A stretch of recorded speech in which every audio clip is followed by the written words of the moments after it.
wassalatu wassalamu ala rasulillah sayyidina Muhammadin nabiyillah wa ala alihi wasallam wa ala subhanaka la ilma lana illa ma 'allamtana innaka antal alimul hakim wa inna innaka antal tawwabur rahim. Rasulullah sallallahu alaihi wasallam wa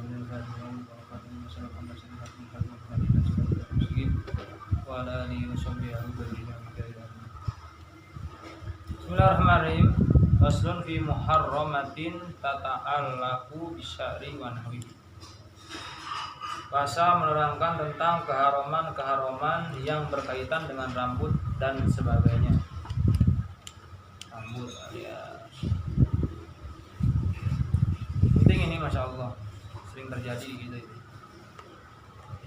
Wa yahrumu, dan haram taswidus sayf, menghitamkan asyik uban. Uban kan putih terus dihitamkan, itu hukumnya haram. Pakai pacar kah, pakai apa kah, hukumnya haram. Walau lil mar'atin, walaupun yang beruban tersebut adalah perempuan. Jadi ringkas cerita, setiap rambut beruban atau tidak disemir hitam itu tidak boleh, hukumnya haram, walaupun untuk perempuan. Ada pengecualian, terkecuali illa lil mujahidi, terkecuali untuk orang yang mau berjihad. Mau berjihad nih karena takut kelihatan apa namanya, tua gitu, rambutnya udah beruban kan, jadi musuh nggak takut tuh, nggak ada hibahnya gitu, dicat hitam nggak salah, untuk jihad sah. Niatnya apa? Irhaban, untuk menakuti, lil aduwi, bagi seorang musuh. Jadi dalam kitab ini di Minhajul Qawim, bahwa di syarahnya dikatakan boleh mencat warna hitam untuk seorang yang mau berperang, karena keadaan rambutnya sudah menjadi putih, irhaban, karena untuk menakuti si musuh. Wa yahrumu, dan haram waslu sa'ri, menyambung rambut. Menyambung rambut itu dengan yang najis, yang haram itu. Kalau pakai wiksi enggak, ini no problem, asal jangan buka sabun ini saja. Yang penting jangan disambungnya pakai yang haram-haram, enggak boleh rambut itu. Nah, ini yang penting nih. Wa taflijul asnan. Jadi taflij itu apa ya bahasanya? Merenggang-renggangkan gigi biar bagus. Ada tuh biasanya perempuan, bukan beda loh ya. Kalau yang pakai kawat itu boleh, yang giginya tonggos tuh. Jadi ada merubah, ada tazayyun namanya.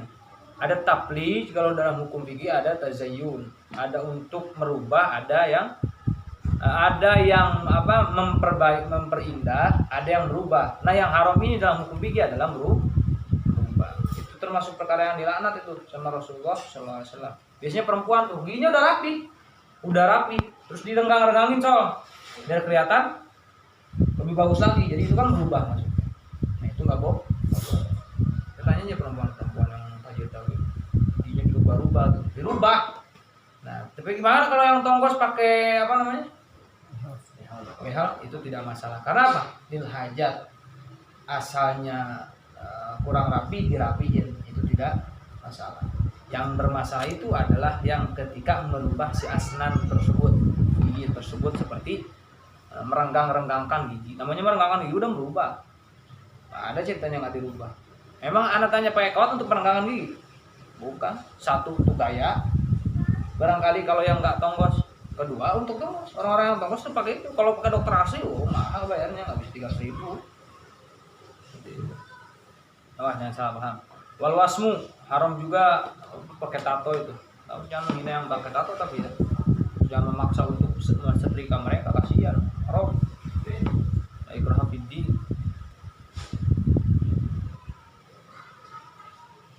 Li'annahu, karena sesungguhnya Nabi SAW la'ana fa'ala,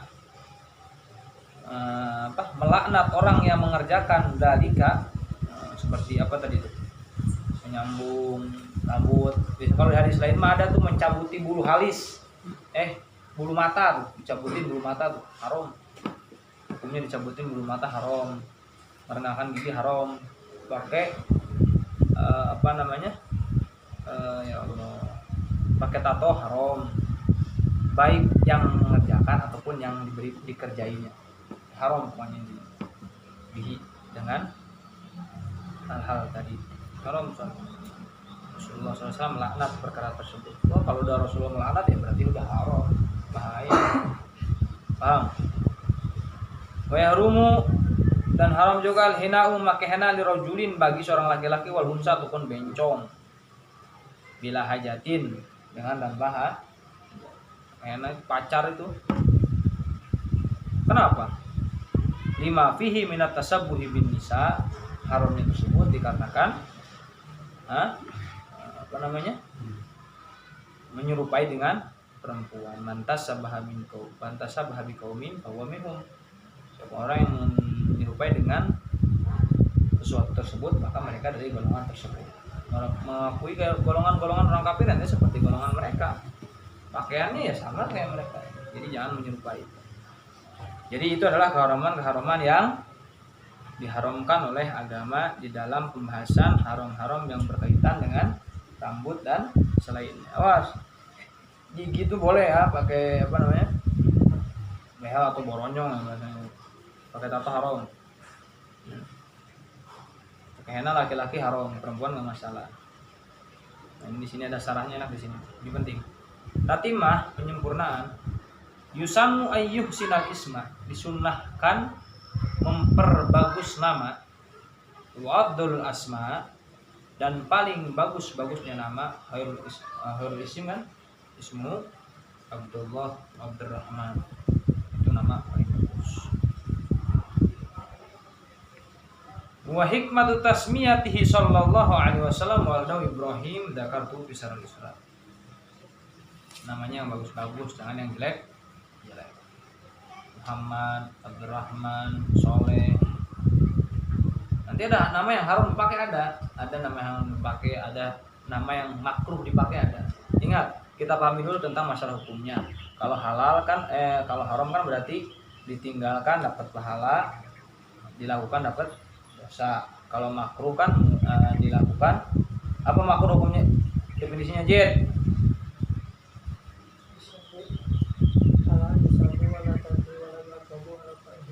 Jadi dikerjakan tidak dapat dosa, ditinggalkan dapat pahala, itu makruh. Nah sekarang lebih baik ditinggalkan, seperti satu imam itu, Imam Hafidhul Muslim itu beliau tidak pernah melakukan kemakruhan, menadang jengkol, nggak pernah itu beliau. Dari nama juga ada yang makruh. Ini waktu qurul asma al qabihatu, dan dimakruhkan al asma'u, nama-nama al qabihatu yang buruk. Wa ma yutatayyaru, dan apa-apa yang pertanda buruk gitu loh. Jadi pertanda buruk dengan namanya itu. Binafihi adatan, secara adat. Nujeh, nama aslinya Najah, selamat. Terus kemudian ditasbih dari nujeh, keselamatan kecil nggak boleh, hukumnya makruh. Ya. Barokah, namanya barokah, makruh itu. Dinamain barokah ente cok, jangan. Karena apa? Itu hukum adatnya, berkah itu ada. Ente namakan ke anak ente, iya beda lagi. Jangan bodoh. Kuleib, anjing kecil, jangan. Harobin, nama itu perang, artinya harob kan perang. Dinamain anak ente harob, jangan boleh. Dinamain anak ente perlombaan Qurratul Qadam gitu namanya, sepak bola dinamain sepak bola, namanya jangan. Namanya benar-benar muroh kan artinya pahit, dinamain muroh. Sahab, nggak boleh sahab, dinamain sahab itu nggak boleh, namanya sahab makruh. Sahab makruh. Himar dinamain keledai, aflah. Bahasa Arabnya hayal apa? Keberuntungan. Kalah, aflah berarti beruntung, nggak boleh dinamain aflah. Kalau kalah masih beruntung boleh, tapi kalau dinamain aflah makruh. Ada lagi yang benar-benar makruh mendekati keharaman, namanya apa? Ulama. Kan nanti jelas nih namanya nanti Utsman Tabaruk ya, Tapaulan, Tabarukan ke Sayyidina Utsman. Nah ini enggak, ulama namanya. Itu sangat makruh sekali. Kayak model Habib, itu kan? Itu ada kemakruhan itu, dikarenakan panggilan yang begitu panggilan satu panggilan kemudian dibikin nama gitu. Ya ulama kan itu kan panggilan gitu. Dibikin nama sama orang. Bingung ulama. Mana ulama gitu. Siti Nas atau enggak nama biasanya kan Siti Zahra. Ini enggak Siti Nas. Makruh itu sangat haram, sangat makruh. Enggak boleh. Kalau enggak nama gini ya Yasar gitu. Atau Yumna dinamain si kanan atau si kiri, jangan, makruh juga. Karena nama kanan Yumna, karena Bahlul denger aja namanya dinamain nama itu berpengaruh kepada yang diberi nama. Hati-hati, jangan sembrono. Jangan sembarangan. Jangan tentang bahasa Arab ini bagus semua, jangan. Yang paling makruh adalah memberi nama seperti ulama ataupun Siti Nas, jangan. Jadi apa? Siti manusia. Wa yahrumu dan haram memberi nama Malikil Amlak. Raja yang memiliki kerajaan, namanya Malikil kayak nama si bapaknya si Bencoy itu kan bodoh itu Khalik. Gak boleh, itu haram itu. Khalik itu artinya apa? Tuhan. Nama Rahman dong nggak boleh. Haram, harus ada sandarannya. Abdurrahman, Abdul Khalik, Abdul Somad, nggak boleh. Misalnya nama menyerupai zat yang maha segalanya, gimana ceritanya? Sahanun Saha ya sama. Yang gitu nggak boleh. Nama yang menyerupai Allah Subhanahu Wa Taala itu nggak boleh, kecuali disandarkan dengan hamba. Jadi apa? Kalau Abdurrahman berarti hamba Allah, Abdul Khalik hamba Tuhan. Nah, wa yundabu taghyir, dan disunahkan mengganti nama al-qabihi yang jelek, wa ma yutatayyaru binafihi, dan apa-apa yang bikin sial. Contoh gering wae itu betul. Sunah itu diganti. Jadi bukan ngarang-ngarang. Makanya hidup-hidup kalau tahu enggak. Jangan sampai gara-gara kita di depan anak buah karena gengsi nggak tahu, pura-pura tahu, jangan. Bahaya itu menjatuhkan diri secara tidak langsung. Jadi hukumnya sunnah. Jadi bukan bohong orang dulu tuh, wah emang gering wae ganti ya. Karena apa? Itu nama adalah mungkin namanya kurang cocok. Biasanya bahasa orang sini berat atau apa. Ganti nggak apa, itu hukumnya sunnah. Yundabu liwaladihi wa talamidihi wa gulamihi an-layusamiyahu bismi. Jangan memberikan nama. Sunnah juga ya meninggalkan nama ki bapana, contoh Judin Muhammad sa Muhammad Unggul, Muhammad doang. Ngarang nama Muhammad dai. Jangan, sunnah nggak boleh kayak gitu. Tinggalkan gitu. Jadi makruhat itu nggak boleh. Ente Usman, anak ente Usman juga. Gimana ceritanya? Ya kan? Kalau bukan adi dia geroan ente, sarunya geroan anak ente gitu, jadi gel ada. Wan yukniya, hendaknya memberi kunyah ataupun kunyah itu nama panggilan. Ahlul fadli ar-rijal. Jadi memeren ngaran oke, dulu jangan kayak gitu. Kayak orang dulu Asadul Manabil, si Ngabimbar. Yang bagus-bagus aja memberi kunyahnya. Si ganteng gitu. Tapi repot juga.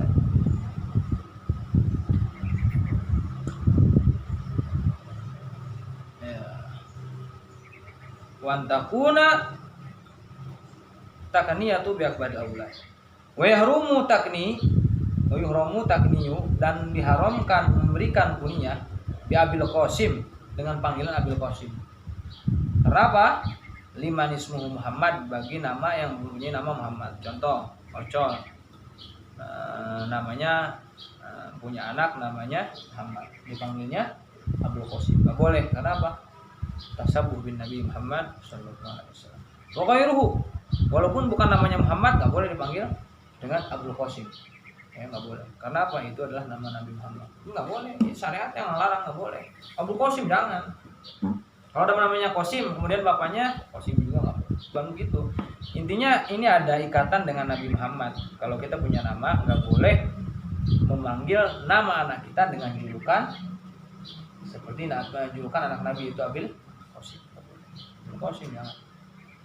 wa ghairuhu fi zamani sallallahu alaihi wasallam, baik di zaman Nabi, walaupun zaman Nabi itu udah dilarang, nggak boleh ada yang memberikan nama anaknya atau panggilannya. Kan kalau orang dulu suka ada panggilannya, ya kan? Kalau nama apa? Usman bapaknya Muhammad tuh, Abu Muhammad gitu kan. Ada apa lakob-lakobnya gitu. Nah, ini nggak boleh.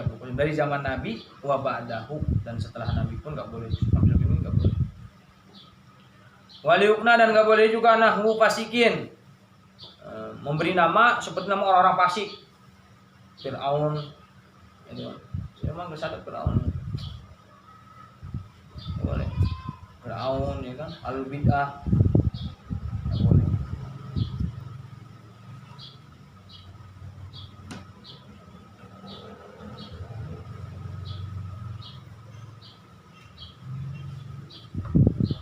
Wal adab, dan secara adab memberikan watak, Allah yukni, hendaknya tidak memberikan kunyah nafsu dirinya mutlak secara mutlak, illa terkecuali ini istaharro, mesti terkenal panggilan teh. Jadi karena saya contohnya lamun ngarang-ngarang teh lamun sieu langsung di ngaranna teh eta pas biasanya. Nah, sahanya coba sih dia. Jadi kalau udah namanya itu pasti lakomnya itu gitu. Kimi. Hah? Ahmad Kimi gitu. Seperti itu. Kunyahnya karena udah terkenal. Olam ya arif bi ghairiha, ataupun kita nggak kenal nih sama si Judin, namanya siapa, ya udah panggil aja nama panggilan. Kemudian kan pakai baju bodas Abiad gitu. Sobul Abiad gitu. Panggil nggak apa-apa. Itu adabnya seperti itu. Jangan sampai dia kucing, wah digelutkan ente. Itu wow juga orang jangan. Tapi kalau mau manggil orang yang nggak kenal atau karena sudah terkenal ya nggak apa-apa. Kalau dipanggil Pang Kiming ya sudah, emang itu panggilannya gitu. Tapi selama nama tersebut tidak sama dengan nama-nama yang diharamkan oleh Allah, nama-nama yang dimakhlukkan oleh Allah, nama-nama yang dibenci oleh dia sendiri. Ya kalau sekiranya dibenci dia, mendorong. Si ular itu wa yahrumu talqibuhu, nah yuhramu dan haram talqibuhu, apa namanya, menamainya bima yukrahu, dengan apa-apa yang dibenci oleh orang tersebut, in urifa bi ghairihi wa in kana bihi. Jadi jangan memanggil perkara yang sekiranya dibenci orang lain. Paham? Tanda tentang nama paham lah.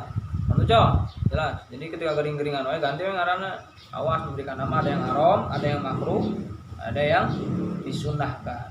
Nah, sekarang wayusannu, dan disunahkan pula an yu'dana, mengadani fi udunil waladil yumna, pada telinga yang kanan. Ya sun. Nah, ketika kita punya bayi lahir itu punya sunah diadani lil ittiba, untuk mengikut. Awan yuqoma, dan hendaknya qomat fil yusro, pada telinga kiri, lil ittiba, untuk mengikuti Nabi Muhammad SAW. Kenapa kok disuruh azan? Ada nggak gunanya? Ya ada. Jadi setahu saya dulu Anda dapat hadis dari muallim siapa yang ngajar di Malang itu, lupa lah namanya, ada lah pokoknya, muallim masih muda. Itu namanya ada jin yang khusus mengganggu anak kecil, namanya tuh Umusibyan, ya kuntilanak itu, ya kan? Umusibyan. Nah itu wali annahu, kenapa kok disuruh azan? Azan ini gunanya apa? Manfaatnya apa? Yamna udororo, apa, mencegah bahaya Umusibyan, daripada gangguan jin yang khusus mengganggu untuk bayi-bayi tersebut. Jadi kalau udah azan ini insya Allah tuh nggak mewek-wek lah. Jadi walaupun kan kita baru lahir udah diazan nih, tiba-tiba nangis mulu nih anak nih jam 12 malam. Padahal udah umur setahun lebih, ya azanin lagi nggak apa-apa.